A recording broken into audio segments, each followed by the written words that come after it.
নমস্কার বন্ধুরা, ইচ্ছে হেসেলের আরেকটি ভিডিওতে আপনাদের স্বাগত। আমি আজকে যে রেসিপিটা বানাবো সেটা আপনার নিরামিষ দিনে ভাত, রুটি বা পরোটার সাথে খেতে পারেন। তার জন্য আমি 500 গ্রাম দুধ একটা কড়াইতে গরম করতে বসিয়ে দেব। বেশ কিছুক্ষণ সময় ধরে দুধটাকে নাড়াচাড়া করতে হবে।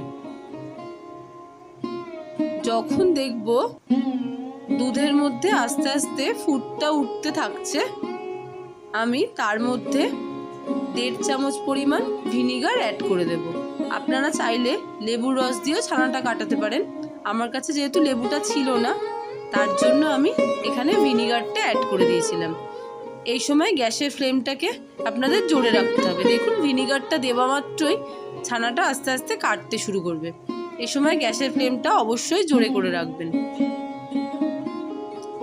কিছুক্ষণ সময় পর দেখবেন যখন ছানাটা কেটে যাবে, আমি গ্যাসটাকে অফ করে দিয়ে একটা ঢাকা দিয়ে কিছুক্ষণ রেখে দেবো, যাতে পুরোপুরি ছানাটা বেরিয়ে আসে।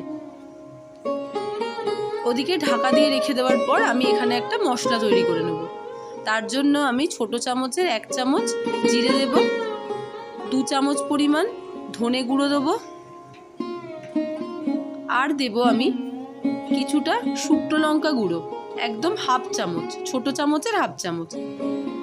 তার সাথে অ্যাড করব 1.5 চামচ পরিমাণ কাশ্মীরি লঙ্কার গুঁড়ো, আর দেব ছোট চামচের 1.5 চামচ হলুদ গুঁড়ো দিয়ে সামান্য একটু জল দিয়ে এটার একটা ঘন পেস্ট তৈরি করে নেব। পেস্টটা যেন পাতলা না হয়, একটু ঘন টাইপের হবে। এবার পেস্টটা তৈরি করে নিয়ে আমরা সাইডে রেখে দেব। আর একটা আমি পেস্ট এখানে তৈরি করব। তার জন্য আমি মিডিয়াম সাইজের একটা টমেটো নিয়েছি, কেটে নিয়েছি, 2টো কাঁচা লঙ্কা, একটা শুকনো লঙ্কা, কিছুটা পোস্ত, আর সাথে আমি একটু সাদা তিল নিয়েছিলাম, আর আদা, আর কিছুটা পরিমাণ কাজু বাদাম। আমার কাছে কাজু বাদামটা অ্যাভেলেবেল ছিল, আপনারা চিনে বাদামও দিতে পারেন। দিয়ে আমি একটা পেস্ট তৈরি করে রেখে দেব।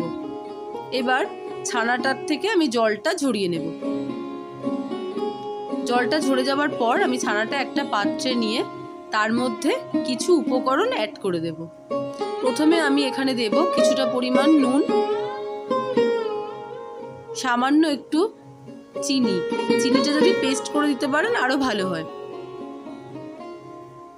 আর দেব হচ্ছে হাফ চামচের থেকে একটু কম চাট মশলা, আর হাফ চামচ গোলমরিচ গুঁড়ো, আর দেব হচ্ছে হাফ চামচ পরিমাণ কাশ্মীরি লঙ্কার গুঁড়ো দিয়ে ভালো করে ছানাটাকে বেশ কিছুটা টাইম ধরে মেখে নেব। যদি দেখেন ছানাটার মধ্যে বাইন্ডিং হচ্ছে না, তাহলে আপনারা এখানে অল্প পরিমাণ ময়দা অ্যাড করতে পারেন, কিন্তু খুব বেশি পরিমাণ ময়দা দেবেন না, তাতে কোপ্তাগুলো ভাজার পর অনেকটা শক্ত হয়ে যাবে। ব্যাস, আমি মেখে নিলাম। এবার হাতটা একটু ধুয়ে নিয়ে সামান্য পরিমাণ রিফাইন তেল আমি 2টো হাতে লাগিয়ে নেব, দিয়ে পুরটা আস্তে আস্তে আমি রেডি করে নেব। ছানাটার থেকে কিছুটা পরিমাণ ছানা নিয়ে হাতের সাহায্যে গোল গোল বল তৈরি করব। তারপর আস্তে করে চাপ দিলে এরকম একটা শেপ তৈরি হয়ে যাবে। আমি এইভাবে সবকটা কোপ্তা তৈরি করে নেব। এবার কোপ্তাগুলো ভাজার জন্য আমি একটা ফ্রাইং প্যানে কিছুটা তেল গরম করতে দেব।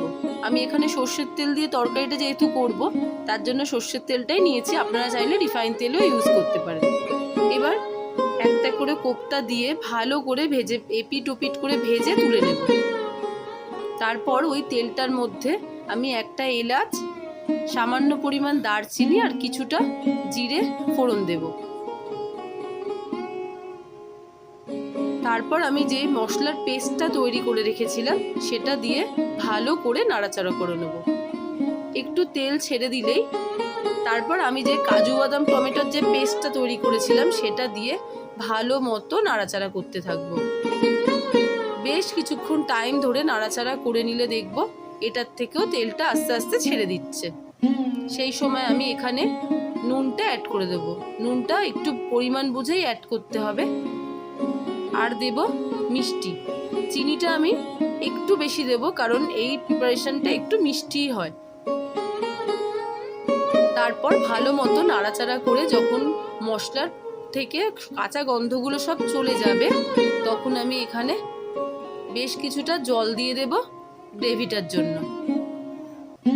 জল দিয়ে ভালো করে মশলাটা ফুটে উঠলে আমি সবার শেষে হাফ চামচ গরম মশলার গুঁড়ো আর কিছুটা ঘি দিয়ে ভালো মতো নাড়াচাড়া করে নিয়ে ছানার কোপ্তাগুলোকে এর মধ্যে দিয়ে দেবো।